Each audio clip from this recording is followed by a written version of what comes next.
नमस्कार, मैं हूं जगत सिंह अवाना और आप देख रहे हैं सरेंडर टाइम्स। दोस्तों, आप दिल्ली, मुंबई या नोएडा ही आप लगा लीजिए, आप अपने घर में बैठे हुए हैं और दो सरकारी अधिकारी आए और वो आपसे कहें कि अपना पासपोर्ट दिखाइए। आप उन्हें पासपोर्ट दिखाते हैं और पासपोर्ट देखकर वो बोलते हैं कि अब आपका ये पासपोर्ट मान्य नहीं है। यानी जिस पासपोर्ट के माध्यम से आपकी इंटरनेशनल पहचान है, आप इंटरनेशनल ट्रेवलिंग कर सकते हैं, उसकी अब मान्यता नहीं है। गांव, गरीब और बिहार में होते हुए हम एक बार फिर से वहीं आते हैं। गांव में अगर कोई किसी तरह का चुनाव आयोग मांग कर रहा है तो उसकी मांग पर ज्यादा शोर शराबा नहीं हो रहा है। वो अलग बात है कि राजनीतिक दल कर रहे हैं, परंतु अगर यही हाल दिल्ली में होता है, नोएडा में होता है, मुंबई में होता है, तो उसकी गूंज कहां तक होगी? आप इस बात की क्या गारंटी ले सकते हैं कि आपसे ये कागज जो बिहार में मांगे जा रहे हैं और जिस कार्ड के माध्यम से आपकी डोमेस्टिक पहचान है, यानी जो भारत में आपकी पहचान है, वो वोटर आईडी कार्ड है, और उसी को जब चुनाव आयोग मना कर देगा कि ये वैध नहीं है, तो आप कहां आवाज उठाएंगे? आज ऐसा मुद्दा जो बिहार से चलकर कई स्टेटों में जाएगा, ये मुद्दा जब चुनाव आयोग अपने पहचान पत्र को ही नहीं मान रहा, जब चुनाव आयोग आधार कार्ड को नहीं मान रहा, जब चुनाव आयोग आपके जो बाकी डॉक्यूमेंट्स है, लाइसेंस है या पैन कार्ड है, उसे आपका आधार नहीं मान रहा, या जो मेन आधार कार्ड है जिसके माध्यम से आपका अकाउंट खोलते हैं, आप जन्म मृत्यु प्रमाण पत्र बनवाने जाइए, उसमें आधार कार्ड लगता है, आप डोमिसाइल बनवाने जाइए, उसमें आधार कार्ड बनता है, उस आधार कार्ड को चुनाव आयोग ने धत्ता बता दिया है। ऐसे में आज की बात कहां से शुरू की जाए, ये सोचने वाली बात है। लेकिन आज की बात की शुरुआत मैं करता हूं इसी मामले में, वोटर चुनाव जो वोटर लिस्ट के मामले, बिहार की वोटर लिस्ट के मामले में जो आज सुनवाई, इस समय जब तक मैं वीडियो रिकॉर्डिंग कर रहा हूं तब तक क्या क्या कार्रवाई हुई है और क्या क्या बहस हुई है, पहले मैं उसके बारे में आपको बताता हूं। प्रेजेंट कर रहे हैं कोर्ट में। इसमें कपिल सिब्बल हैं, अभिषेक मनु सिंघवी हैं और इसके अलावा बेहद वरिष्ठतम वकील सुप्रीम कोर्ट के हैं शंकर नारायणन। उनकी तरफ से ही दरअसल आज की बहस की शुरुआत की गई और सीनियर एडवोकेट गोपाल शंकर नारायण ने बहस की शुरुआत करते हुए एक एक शब्द जो बोला है, मैं आसान भाषा में हिंदी में आपके सामने रख देती हूँ। ये देखिए, 1950 के अधिनियम और निर्वाचन पंजीकरण नियमों के तहत दो प्रकार के संशोधनों की अनुमति है, एक गहन संशोधन और संक्षिप्त संशोधन। दोस्तों, आगे वरिष्ठ वकील ने कहा, गहन पुनरीक्षण एक नई प्रक्रिया है और बिहार के 7,90,00,000 लोगों को इस प्रक्रिया से गुजरना होगा। अब जो किया जा रहा है ये विशेष गहन पुनरीक्षण है जो ना तो कानून में है ना ही अधिनियम या नियमों में है। ये भारत के इतिहास में पहली बार किया जा रहा है। ये बहुत बड़ी बात है जो वरिष्ठ वकील द्वारा कही गई है सुप्रीम कोर्ट के समक्ष इस फैसले का विरोध करते हुए कि ऐसा भारत के इतिहास में पहले कभी नहीं किया गया। जो बिहार में अब किया जा रहा है ये एक्चुअली में नियमों के खिलाफ किया जा रहा है। आगे इस फैसले के खिलाफ वरिष्ठ वकील सुप्रीम कोर्ट में बोलते हैं। उनका कहना है कि हम 30 दिनों की सख्त समय सीमा में पूरी मतदाता सूची का गहन पुनरीक्षण करने जा रहे हैं। हम केवल 11 दस्तावेज ही स्वीकार करेंगे। उन्होंने कहा है कि वो मतदाता पहचान पत्र पर विचार नहीं करेंगे, वे माता पिता के लिए भी दस्तावेज मांग रहे हैं। उन्होंने स्पष्टीकरण दिया है कि अगर आप 2003 की मतदाता सूची में हैं तो आपको दस्तावेज जमा करने की जरूरत नहीं है, लेकिन आपको फिर भी एक नया फॉर्म जमा करना होगा। अगर आप ये नया फॉर्म जमा नहीं करते हैं तो आप मतदाता सूची से बाहर हो जाएंगे। ये सारी चिंताएं, ये सारी बातें लगातार या दस्तावेजों से नागरिकता साबित करनी होगी। उनका कहना है, यानी कि चुनाव आयोग का कहना है कि अगर न्यायपालिका के सदस्यों, कला में निपुण लोगों, खेल कूद आदि में महान लोगों के लिए आप उनके घर जाकर उनके फॉर्म वगैरह भर दें तो ये पूरी तरह से भेदभावपूर्ण होगा। दोस्तों, इसके बाद जस्टिस धूलिया ने कुछ सवाल कहे वरिष्ठ वकील शंकर नारायण से। जस्टिस धूलिया कहते हैं, जो कि मामले की सुनवाई कर रहे हैं, वो वही कह रहे हैं जो संविधान में प्रावधान है ना। तो आप ये नहीं कह सकते कि वो वही कर रहे हैं जो उन्हें नहीं करना चाहिए। मतलब जज ने ये कहा वरिष्ठ वकील से तो कि चुनाव आयोग तो वही कर रहा है जो कि संविधान में प्रावधान है। आगे इसके जवाब में वरिष्ठ वकील शंकर नारायणन कहते हैं वे वही कर रहे हैं जो उन्हें नहीं करना चाहिए। ये उल्लंघन के 4 स्तर हैं। यहाँ पर जज को जवाब देते हुए वरिष्ठ वकील ने कहा कि ये संविधान के खिलाफ हो रहा है। दोस्तों, संविधान का जिक्र यहाँ पर जज ने क्यों किया, ये समझना इसलिए जरूरी है क्योंकि कोई भी फैसला, खासतौर पर इस तरह का फैसला जब कोर्ट के समक्ष जाता है तो सुप्रीम कोर्ट, क्योंकि कस्टोडियन है कॉन्स्टिट्यूशन की, तो सुप्रीम कोर्ट अपने हर फैसले को संविधान की कसौटी पर परखने की कोशिश करता है। अपने हर सुनवाई में हर केस को संविधान की कसौटी पर परखता है। वक्फ के मामले में भी यही हुआ था। वक्फ के मामले में जब सुनवाई हुई थी तो इस बात पर सुनवाई नहीं हुई थी कि वक्फ के जो कानून बनाया गया वो सही है कि गलत है। सुप्रीम कोर्ट में इसमें सुनवाई हुई कि ये संविधान के लिहाज से सही है कि नहीं है। मैं आपको बता दूं इसमें किस तरह के सुरक्षा उपाय दिए गए हैं। दिशा निर्देशों में कुछ खास वर्ग के लोगों को संशोधन प्रक्रिया के दायरे में नहीं आने का प्रावधान है। सबसे महत्वपूर्ण बात यह है कि इस प्रक्रिया का कोई कानूनी आधार नहीं है। चुनाव आयोग का कहना है कि 2003 से पहले वालों को कोई परेशानी नहीं, बस फॉर्म भर दीजिए। उन्होंने कृत्रिम भेद पैदा कर दिया जिसकी कानून इजाजत नहीं देता। सुप्रीम कोर्ट में वरिष्ठ वकील शंकर नारायण ये कहते हैं कि एक तरह से बिहार के वोटरों को बांट दिया गया। 2000 पहले का वोटर, 2003 के पहले का वोटर और 2003 के बाद का वोटर, जो हर लिहाज से भेदभावपूर्ण है। दोस्तों, आगे जस्टिस धूलिया वरिष्ठ वकील की ये बात सुनकर कहते हैं, लेकिन इसमें एक व्यवहारिकता भी है। उन्होंने तारीख इसलिए तय की है क्योंकि कंप्यूटराइज्ड सब कुछ हो चुका है और इसके बाद ये पहली बार था, तो इसमें एक तर्क है। आप इसे तोड़ सकते हैं लेकिन ये नहीं कह सकते कि इसमें कोई तर्क नहीं है। दोस्तों, आगे वरिष्ठ वकील इसका जवाब देते हुए कहते हैं, वो कह रहे हैं 2003 से पहले नागरिकता की धारणा आपके पक्ष में थी, लेकिन 2003 के बाद भले ही आपने 5 चुनाव में वोट दिया हो, इससे कोई फर्क नहीं पड़ता कि नागरिकता की धारणा आपके पक्ष में नहीं है। दोस्तों, ये बात विपक्षी दलों ने अलग तरह से उठाया। विपक्षी दल ये कह रहे हैं कि ऐसा कैसे हो सकता है कि सेम वोटर लिस्ट में है। क्या नियम कहते हैं कि चुनाव आयोग को समय समय पर गहन संशोधन करना होगा या कब करना होगा? क्या उन्हें ऐसा करना ही होगा या उन पर निर्भर करता है? मतलब कोई मैंडेटरी है कि चुनाव आयोग को ऐसा करना ही होगा, उसका वक्त क्या है? ये जज ने पूछा। तो इसके जवाब में शंकर नारायण कहते हैं, धारा 14 में संशोधन के वर्ष की 1 जनवरी, 1 अप्रैल, 1 जुलाई या 1 अक्टूबर को तिथि दी गई है। इसीलिए अगर वे संशोधन करने का फैसला लेते हैं तो उन्हें इसमें से किसी एक तिथि को के रूप में एक तरह से उसको रिवीजन के लिए निर्धारित करना होगा। दोस्तों, वरिष्ठ वकील आगे कहते हैं, वो लगभग सभी राज्यों में, यानी कि चुनाव लगभग सभी राज्यों के लिए हर साल ऐसा संशोधन करते रहते हैं। संक्षिप्त संशोधन, मतलब वकील ने स्वीकारा कि ऐसा संशोधन होता रहता है, संक्षिप्त संशोधन, शॉर्ट में। जिसके जवाब में जज धूलिया कहते हैं, आप चुनाव आयोग की शक्ति को चुनौती नहीं दे रहे हैं। इसके जवाब में शंकर नारायण कहते हैं, मैं उनको उनकी शक्ति को चुनौती नहीं दे रहा हूं, मैं इसके संचालन के तरीके को चुनौती दे रहा हूं। चुनाव आयोग की ताकत को चैलेंज नहीं किया जा रहा है, चुनाव आयोग इस मामले को जिस तरह से संचालित कर रहा है उसको चुनौती दी जा रही है। दोस्तों, आगे वरिष्ठ वकील शंकर नारायण कहते हैं, वे जो भी, यानी कि चुनाव आयोग जो भी संशोधन करते हैं उसे निर्धारित तरीके से ही करना होगा। और जो कि जज ने बोला, जो कि वो कर रहे हैं, शंकर नारायण ने कहा वो ऐसा नहीं कर रहे हैं। मतलब जज ने बोला कि वो कर रहे हैं, चुनाव आयोग ऐसा कर रहा है, तो जवाब में वकील ने कहा कि नहीं, वैसा नहीं कर रहे हैं। दोस्तों, इसके बाद क्योंकि ये 2 जजों की बेंच है, जस्टिस बागची ने भी एक टिप्पणी की इस मामले में। जस्टिस बागची ने कहा, आरोप पीए की धारा 21 की उपधारा 3 में प्रावधान है कि चुनाव आयोग मतदाता सूची का विशेष पुनरीक्षण ऐसे तरीके से कर सकता है जिसे वो उचित समझे। दोस्तों, इसके जवाब में, जस्टिस बागची के जवाब में वरिष्ठ वकील शंकर नारायण कहते हैं, अधिनियम में संशोधन के अनुसार UIDAI द्वारा दिया गया आधार नंबर प्रमाण के रूप में दिया जा सकता है, जिसके मतलब आधार कार्ड को प्रमाण के तौर पर दिया जा सकता है, ये वरिष्ठ वकील कहते हैं। तो जस्टिस बागची इसमें कहते हैं, तो आप ये कहना चाह रहे हैं कि मूल अधिनियम के तहत आधार को पहचान का एक प्रासंगिक दस्तावेज माना जाए और इसीलिए पहचान के दस्तावेजों में से एक के रूप में आधार को हटाना अधिनियम की योजना के विरुद्ध है?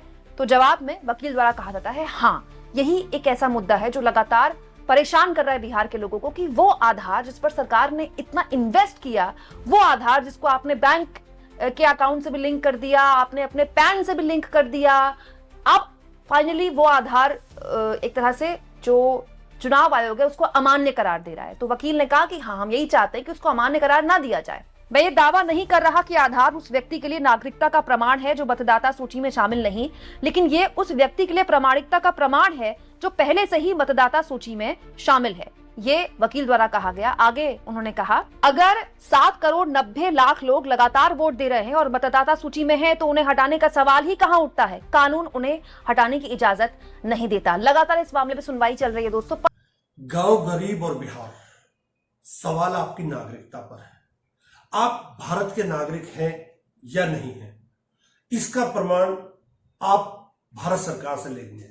आप भारत सरकार से प्रमाण मांगेंगे, आप भारत सरकार से वो चीज मांगेंगे कि आप हमें दीजिए कि हम भारत के नागरिक हैं। उसके लिए पहले जो मांगते थे, पासपोर्ट है, आधार कार्ड है, राशन कार्ड है, फोटो पहचान पत्र है, उसके अलावा ढेरों इस तरह के कागजात थे। परंतु अब चुनाव आयोग ने अपनी अलग ही राग अलापना शुरू कर दिया है। 8.5 करोड़ मतदाताओं के बीच बिहार में एक फरमान जारी होता है कि आपको ये 11 डॉक्यूमेंट है, इनमें से एक देना है। उसमें बाप का जन्म प्रमाण पत्र, माँ का जन्म प्रमाण पत्र, गरीब और जो गांव खेड़े में लोग रहते हैं वो कहां से लाएंगे। ऐसे में जब कल पटना की सड़कों पर राहुल गांधी उतरे तो उन्होंने खुले तौर पर बिहार सरकार और बीजेपी सरकार और चुनाव आयोग को सीधे तौर पर धमकी दी और कहा कि आप ये मत समझिए कि आप हमेशा सत्ता में रहेंगे, आप ये मत समझिए कि आप हमेशा अपनी मनमानी करेंगे, आप ये मत समझिए कि आप किसी भी देश के किसी भी नागरिक की नागरिकता छीन लेंगे। कल अगर बदलाव होता है तो इन सब चीजों का आपसे हिसाब लिया जाएगा। और मैं यहां से क्लियर मैसेज देना चाहता हूं, आपको जो करना है करिए, मगर बाद में कानून आप पर लागू होगा। भूलिए मत, आप कितने भी बड़े हो, कहीं भी बैठे हो, कानून आपको नहीं छोड़ेगा। मैं आपको गारंटी दे रहा हूं कि कानून आपको नहीं छोड़ेगा। आपका काम बीजेपी का काम करने का नहीं है, आपका काम हिंदुस्तान के संविधान को की रक्षा करने का है। हमारे लोग इलेक्शन कमिश्नर से जाके मिले, मैं नहीं था मगर सारे नेता गए और मैंने इनसे पूछा आपको क्या लगा, और सारे के सारों ने कहा कि इलेक्शन कमिश्नर बीजेपी और आरएसएस जैसे बात कर रहे हैं। वो भूल गए हैं कि वो किसी राजनीतिक पार्टी के नहीं है, वो हिंदुस्तान के इलेक्शन कमिश्नर है। आप ये गारंटी दे सकते हैं कि कल आपके शहर जहां भी मेरा कोई वीडियो देख रहा है, क्या आप वहां की गारंटी ले सकते हैं कि आपसे कल नागरिकता का प्रमाण पत्र ना मांगा जाए? जो आधार कार्ड आपके सब जगह लगता है, आपके खाते में लगता है, आपके सब सारे डॉक्यूमेंट में लगता है। अगर आप जन्म और मृत्यु प्रमाण पत्र बनवाने जाते तो उसमें आधार कार्ड लगता है। उस आधार कार्ड के आधार पर भी आप भारतीय नहीं है, केवल आपको भारतीयता की जो वो मिलेगी। आप 10वीं पास है या नहीं है, गांव में कौन 10वीं पास करता साहब? ऐसे ऐसे लोग हैं जो बेचारे स्कूल का मुंह नहीं देखा, ऐसे ऐसे लोग हैं कि जो 5वीं क्लास तक पढ़े, उनके पास कोई स्कूल तक वो बंद हो गए हैं। आपके पास उसके बाद आपके पास पासपोर्ट होना चाहिए। पासपोर्ट कोई हर आदमी मोदी तो हो नहीं सकता कि जो मोदी जी विदेश यात्रा करते। बिहार का जहां तक सवाल है, 2.7% लोगों के पास पासपोर्ट है। ऐसे में सवाल उठता है 2.7 के पास अगर पासपोर्ट है, आप जान लीजिए कि कितनी गरीबी है उस देश में, उस प्रदेश में कितने गरीब लोगों के बीच ये सब चीजें मांगी जा रही हैं। आप अंदाजा लगाइए। आप उनसे मांगिए ना, आप उनसे वोटर पहचान पत्र मांगिए, आप उनसे उनके लाइसेंस मांगिए। लाइसेंस तो आप मत मांगिए, लाइसेंस मांगेंगे उनके पास गाड़ी कहां से है साहब, उनके पास पैसा कहां है? वो कोई अडानी तो है नहीं, ना अंबानी है जिनको बैंक फाइनेंस कर देगा, तो उनके पास वो भी नहीं है। आप उनसे वैलिड डॉक्यूमेंट मांगिए। आप राशन कार्ड मांगिए, क्योंकि वो 5 किलो राशन उस राशन कार्ड से लेते हैं जो भारत सरकार उन्हें मुफ्त में देती है, मेहरबानी करती है, एहसान करती है उनके ऊपर। वो मांगिए ना। आप उनसे 10वीं की मार्कशीट मांगेंगे, वो नहीं दे पाएंगे। आप उनसे जन्म प्रमाण पत्र मांगेंगे, वो नहीं दे पाएंगे। मैं चैलेंज के साथ कह सकता हूं कि नोएडा शहर जैसे शहर, या मुंबई जैसे शहर, या दिल्ली जैसे शहर, या पटना जैसे शहर में कोई मुश्किल से 50% लोग होंगे जो अपना जन्म प्रमाण पत्र दे सकते होंगे, उसके अलावा नहीं दे पाएंगे, क्योंकि उन्हें पता ही नहीं है साहब कि पैदा कौन से साल में हुए थे और कौन से कहां पे हुए थे। अस्पताल में होते तो रसीद कटती, घर में किसकी रसीद कटेगी, किसका प्रमाण पत्र मिलेगा। सोचने वाली बात है। क्या चुनाव आयोग बीजेपी के हाथ की पिट्ठू बन गया है? जब चुनाव आयोग का गठन हुआ उस समय 1950 में एक कानून बनाया था। उस समय यह कहा गया था कि चुनाव आयोग फ्री एंड फेयर इलेक्शन कराएगा। हालांकि कांग्रेस के राज में भी कई बार इस चुनाव आयोग पर उंगली उठी, परंतु कांग्रेस ने टीएन सेशन जैसा चुनाव आयुक्त भी दिया था। क्या नरेंद्र मोदी एक टीएन सेशन ला सकते हैं कहीं से?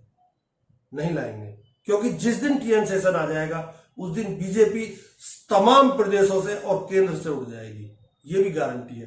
हुआ लोकसभा का चुनाव हुआ, उससे कुछ ही महीने पहले, लोकसभा के चुनाव के कुछ ही देर बाद महाराष्ट्र और हरियाणा में विधानसभा का चुनाव हुआ। लोकसभा के चुनाव में महाराष्ट्र में इंडिया गठबंधन मेजॉरिटी लेके आए, जीत के आया, और विधानसभा के चुनाव में कुछ ही महीने बाद इंडिया गठबंधन पूरी तरह हारा। उस समय हमने कुछ ज्यादा बोला नहीं, मगर हमने काम शुरू किया। 21वीं सदी है, डेटा की सदी है, डेटा की सेंचुरी है। हमने डेटा देखना शुरू किया, और जैसे ही हमने डेटा देखना शुरू किया हमें पता लगा कि लोकसभा में और विधानसभा में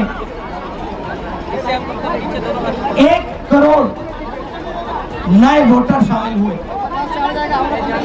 मतलब विधानसभा में 10% ज्यादा वोटरों ने वोट किया, और जब हमने पता लगाया कि ये वोटर कहां से आए, ये कौन है, तो आश्चर्य की चीजें निकली। हर कंस्टिट्यूएंसी में जहां भी वोटर बढ़े, जिन जिन कंस्टिट्यूएंसी में वोटर बढ़े, वहां पर बीजेपी जीती। सारे के सारे वोट जो नए वोट आए वो सारे के सारे बीजेपी को गए।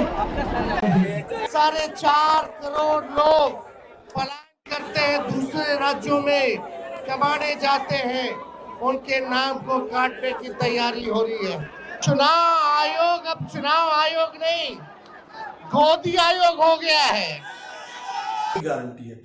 राहुल गांधी कह रहे हैं कि हमारे साथ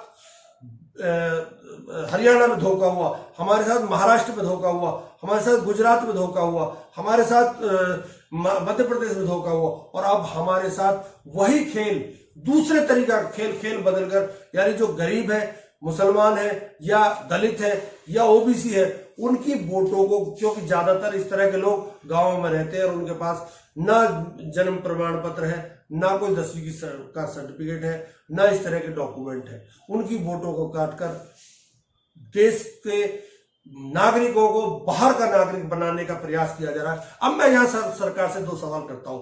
अगर उनके पास कोई डॉक्यूमेंट नहीं है और वो ठेठ हिंदू है, बेशक वो दलित हो या ओबीसी हो, लेकिन हिंदू है, तो क्या आप उन्हें दूसरे देश में पहुंचा देंगे?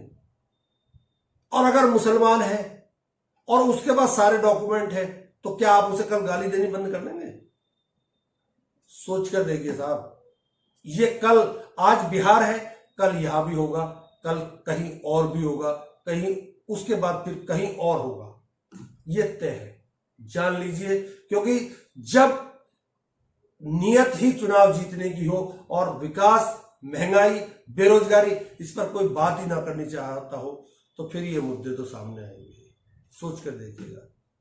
नमस्कार, बहुत बहुत धन्यवाद।